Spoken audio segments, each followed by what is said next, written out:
Unique স্টাইলে চিংড়ি মাছের পুর দিয়ে পটলের দোলমা বানানোর জন্য আমি 4টে পটল ছাড়িয়ে মুখ কেটে বীজ বার করে নিয়েছি। এদিকে আমি জিরে, আদা, রসুন, লঙ্কা, টমেটো, একটু পেঁয়াজ, একটু চালমগজ নিয়ে পেস্ট করে নিয়েছি ভালো করে। কড়াইতে তেল গরম করে তারপরে পেঁয়াজ কুচো দিয়ে আর কয়েকটা চিংড়ি মাছ 2 টুকরো করে নিয়েছি, যেহেতু একটু বড় ছিল মাছগুলো। তারপরে সেই চিংড়ি মাছগুলো দিয়ে একটু লবণ, একটু হলুদ আর একটু মশলা দিয়ে ভালো করে কষিয়ে নিয়েছি।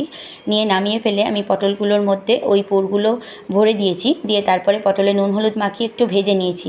নিয়ে নামিয়ে রেখে কড়ার মধ্যে আবার একটু তেল দিয়ে পেঁয়াজ কুচো দিয়ে তারপরে বাদবাকি যে মশলাটা ছিল সেটা দিয়ে দিয়েছি।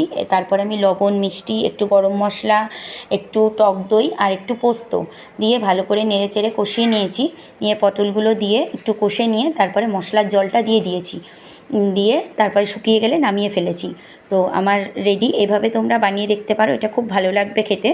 তো যদি তোমাদের ভালো লাগে আমার চ্যানেলটা সাবস্ক্রাইব করে দিও আর লাইক, কমেন্ট, শেয়ার অবশ্যই করে